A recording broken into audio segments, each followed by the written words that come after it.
नहीं मुझे बताइए ना, मेरे हमारा थोड़ा सा इल्म बढ़ा दो प्लीज। हाँ आप बताओ, आप कोट करो, नहीं आप कोट करो, मुझे कोट करो। कौन सा? कुरान का कोई आयत कोट करके बताइए जहाँ लिखा है कि औरत जो है नहीं जा सकती, तो ग्रुप में औरत जा सकती है, विदाउट कंपेनियन नहीं जा सकती। जरा मुझे कोट विदाउट महरम नहीं नहीं, कंपेनियन कुरान बुलाना पड़ेगा और मैं बाबूजी नहीं भी बताओ नहीं ना पूछ रहा। प्लीज। मैं अभी ना, प्लीज नहीं अभी बता बताओ। सकता हूँ, उसमें कुरान भी आप लाना देखो एक तो ये है। आपके पास तो यहाँ पर मुफ्तीज भी है, आलिम भी है। आप एक बात बताएं।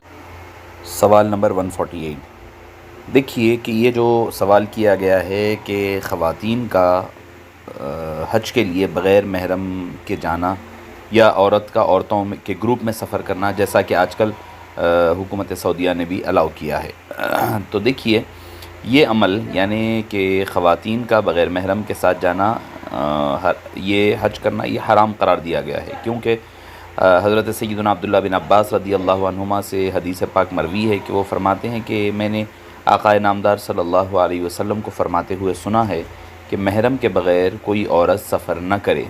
तो एक सहाबी रसूल उठे सल्लल्लाहु अलैहि वसल्लम और अर्ज़ करने लगे, या रसूलुल्लाह सल्लल्लाहु अलैहि वसल्लम, मेरी अहलिया, मेरी वाइफ़ जो है हज पर जा रही है और मैंने अपना नाम एक ग़ज़वे में, एक जंग में जाने के लिए लिखा लिया है। तो आप सल्लल्लाहु अलैहि वसल्लम ने फरमाया, जाओ जाकर अपनी बीवी के साथ हज करो। यानी ग़ज़वे को जाने से मना फरमा दिया, हज जा कर के बीवी के साथ हज करने का हुक्म दिया गया। इसको इमाम बुखारी ने अपनी सही में हदीस नंबर 3006, इमाम मुस्लिम ने 1341 हदीस नंबर में नकल किया है। लिहाजा औरत के लिए बग़ैर महरम के सफ़र करना जायज़ नहीं। और महरम कौन होगा? महरम वो होगा जो औरत के साथ नसब से, यानी उसकी ब्लड रिलेशन हो, या कोई जो है शादी वगैरह के बाद जिसका रिश्ता जुड़ जाता है, वो रिश्ता होगा।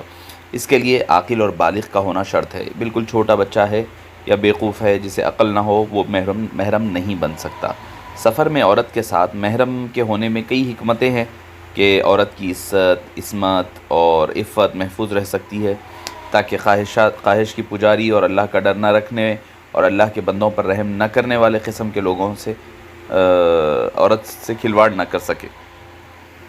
अब इसमें कोई फ़र्क नहीं पड़ता कि औरत अकेली है या उसके साथ दूसरी औरतें भी है या फिर कोई मसला नहीं है, हत्ता कि चाहे वो अपने ख़ानदान और घर वाली औरतों के साथ ही जाए तो उससे उम्मीद है कि भाई अमन रहेगा, कोई मसला नहीं होगा।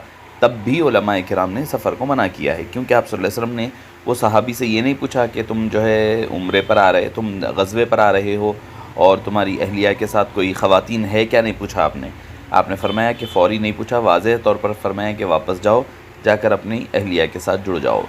तो मौजूदा दौर में बाज़ लोग जो है तसाहुल से काम लेते कि भाई नहीं भाई प्लेन में जो है बग़ैर औरत का सफ़र जायज़ करार दे दिया है, क्योंकि इसमें कोई मसला नहीं है, सफ़र छोटा हो गया, यहाँ से हम बिठा दे रहे हैं, वहाँ से वो पिक कर ले रहे हैं, यहाँ से बिठा दे रहे हैं हैदराबाद से और जाकर वो सऊदी अरब में पिक कर ले रहे हैं।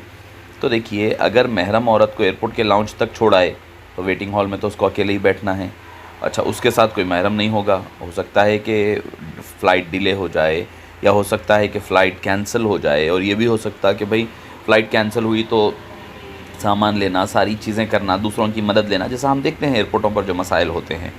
और दूसरी चीज़ ये है कि भाई फ़्लाइट चलो निकल भी गई, कोई मसला नहीं भी हुआ, चलिए निकल भी गई यहाँ से, तो हो सकता है कि कोई रास्ते में ख़राबी हो जाए, एक एयरपोर्ट से दूसरे एयरपोर्ट पर उतरना पड़े, और ये भी हो सकता है कि फ़्लाइट किसी की वजह से वहाँ पर डिले भी हो जाए, और अगर मुकर्ररा वक्त पे पहुँच भी जाए तो उसके लेने के लिए वहाँ महरम टाइम पे नहीं पहुँच सका हो।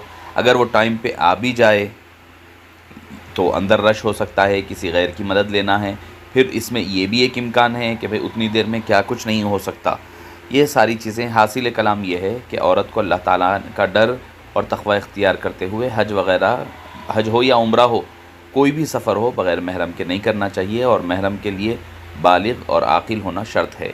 आप सल्लल्लाहु अलैहि वसल्लम ने दूसरी जो अहादीस तय्यबा में जो ज़िक्र फरमाया है उसकी मिक़दार भी बयान की है कि एक हदीस पाक तो वाज़ेह तौर पर यह भी है कि आप सल्लल्लाहु अलैहि वसल्लम ने ये तक फरमाया कि एक दिन का सफ़र जो ख़ातून जो है तो भी वो, यानी एक दिन का सफ़र, आज बोलेंगे आप प्लेन छोटा हो गया है, नहीं, उससे मुराद वो नहीं है। उससे मुराद ये है कि जो पैदल चलते हुए एक दिन का सफ़र होता था, एक हदीस में है कि 3 दिन का सफ़र फरमाया, तुसाफिरु मैसरत सलासी लयालिन इल्ला व माअहा ज़ू महरमिन, यानी 3 रात का सफ़र जो है तन्हा ना करे। एक हदीस पाक में आया कि भाई 1 रात का सफ़र फरमाया। तो मौज़्ज़ज़ सामईन किराम, اس بارے میں علماء کرام کا اور خود امام اعظم ابو حنیفہ، امام احمد بن حنبل اور دوسرے مختلف علماء کرام کا اقوال یہی ہے، فتویٰ یہی ہے صحابہ کرام سے. بھئی صحابہ کرام حدیث پاک مل جائے تو اب کیا رہتا ہے، اس کے بعد تو کوئی مسئلہ ہی نہیں رہے گا. اس کے علاوہ ہمارے اہل حدیث علماء کرام کے بھی فتاوی اس ضمن میں ہیں کہ خاتون جو ہے تنہا حج کا سفر نہ کرے، خاص طور پر جب وہ جوان ہیں یا پھر بڑھاپے کے قریب ہے، ادھڑ عمر کی ہے، تو اس خاتون کو تو بالکل بھی سختی کے ساتھ منع کیا گیا ہے. اللہ پاک ہمیں اور آپ کو دین کی سمجھ عطا فرمائے. السلام علیکم.